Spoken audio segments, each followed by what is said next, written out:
Let's use this as an opportunity to learn why psychosis is on the rise, not only because of weed use, not only because of that legalization, mushrooms are everywhere, people are doing acid all the time, people are microdosing. Microdosing, ever since that became a part of the common lexicon, has been nerve-wracking. I'm sorry. Save mushroom trips for when you just want to sit, you want to relax, you want to know that everything's chill.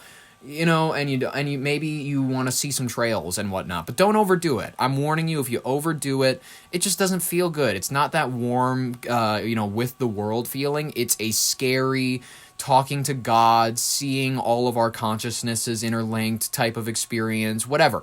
That not only are drugs mixing up everybody's brains and whatnot. Go easy, ladies and gentlemen. Go easy. That's all I'm saying is just use responsibly. There is also the threat of technology ruining your brain. Let's cover this news story. Go. AI overuse can lead to brain fry, studies are suggesting now. The promise of working smarter, not harder, with artificial intelligence might be hitting a biological wall. A new study published in the Harvard Business Review. So, the level of a dependence we can have on this is questionable. I'm just kidding. Harvard, I'm one to question their scientists, has identified a phenomenon researchers are now calling brain fry. Oh, this sounds like an old show on Nickelodeon. A state of acute cognitive exhaustion that occurs when workers spend too much time supervising, double-checking, and toggling between multiple AI tools. While AI is great for handling repetitive data, the study found that babysitting the machine actually requires more mental energy than doing the tasks manually, leading to a 33% spike in decision fatigue. Interesting. What is decision fatigue? You know what? We're going to rely on CBS News to inform us on that. I'm sure they have something that'll explain it. The research, which surveyed nearly 1,500 full-time workers, found that high performers are most at risk. These power users often use AI to multiply their workload, chaining together multiple agents to handle parallel tasks. However, the human brain isn't designed for that level of constant task switching. Symptoms of fry include literal buzzing sensations in the head, mental fog, and a significant increase in major errors. Interestingly, the study noted that while AI can reduce emotional burnout by taking away boring work, it doesn't solve cognitive fatigue. It just replaces physical drudgery with intense mental oversight. Intense mental oversight, you're looking at what ChatGPT wrote and you're going, wrong, right, wrong, right. Like, I'm sorry, if AI is enough to start frying humans' brains, there's no hope for us. I think we should just let ourselves be the genitals for this species that is going to use us to create the higher form of intelligence that's going to outlive us, take over the world, whatever. Transhumanism, they were all right. Alex Jones predicted it from the start, and you all should be listening to him more regularly. It's just true. Industries like marketing, software development, and HR are seeing highest rates of new fatigue.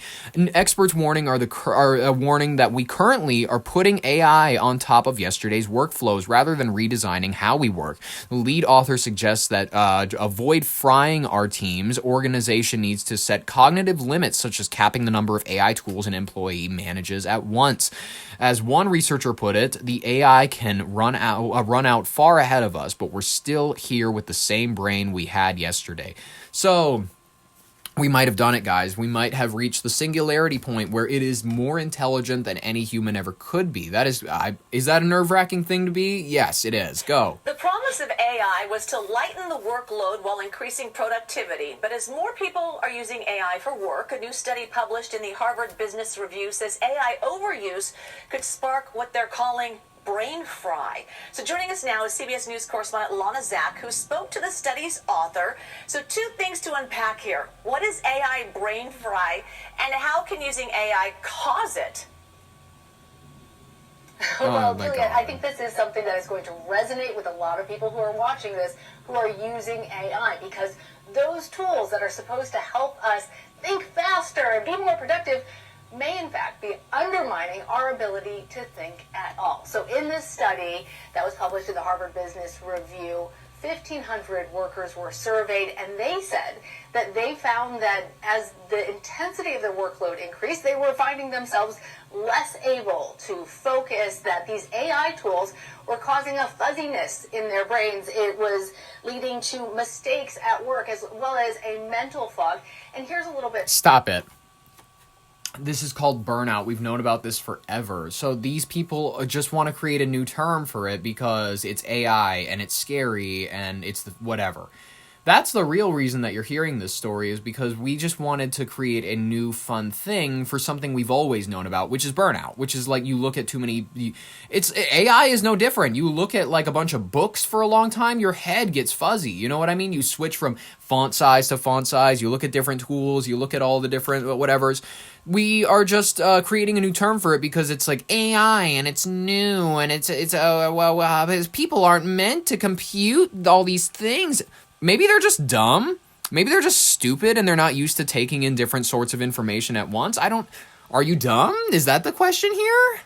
I don't know. What the author had to say. We have finite cognitive... She looks, the author, the managing director and partner, Boston Consulting Group, Julie Bedard, she looks like the type of person who would get AI fatigue. She looks fatigued right now just talking. Brain resources. We can only do so much to get that work done. And so the AI can run out far ahead of us. What? But we're still here with the same brain we had yesterday. And What? we need to learn new skills What? to use the AI most effectively. And among What do you mean use new skills? What are you even talking among about? the groups that reported that they were most fried by the AI were people in HR, in operations, and in marketing. AI is being used in HR, and that should terrify you because it means all of your secrets are under review by the mean, watchful eye of that one cunt that nobody likes. I'm sorry, nobody likes HR. It's just a fact. If you've worked in HR, if you are HR, you even know this. It's like everybody knows that your smile is fake.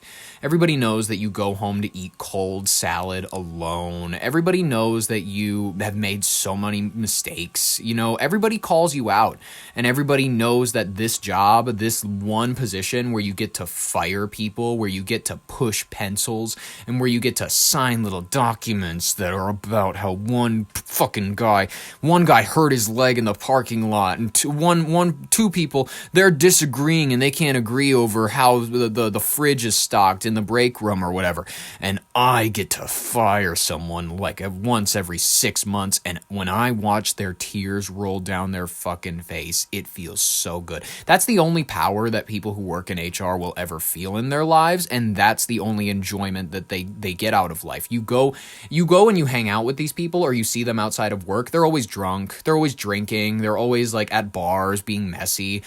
And HR, by the way, are like the worst people outside of work. They're all horrific people. They're all sex traffickers. They're all like, no, it's serious. It's actual and it's true. And I've talked about how HR, they're not there to help you. They're there to protect the company. They're all there to turn your pain into profit for the company. That's what it is. And it's exciting and you should love it. You should be down with it.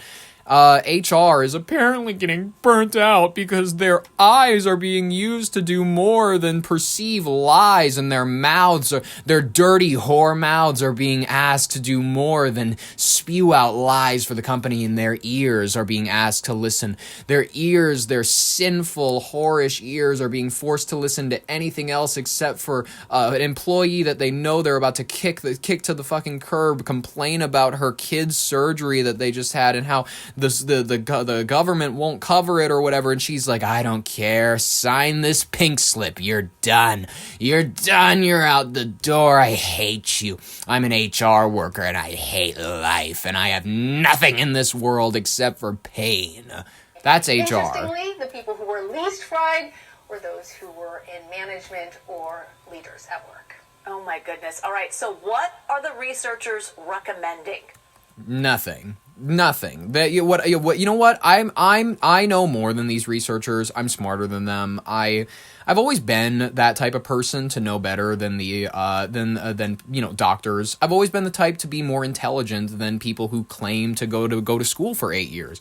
I didn't go to college, and I have a high school diploma, ladies and gentlemen. So guess what? I went to a degree mill too. Mine just didn't have U at the end of its abbreviation. I'm sorry. But I have a stamp on a piece of paper from a degree mill that says that I have value. I just didn't need to go get drunk with a bunch of my peers in my 20s to show other people that I had value. I got value because I was a part of Sigma Kappa Alpha, blah, blah, blah, blah, blah, blah, blah, blah, whatever. Anyways,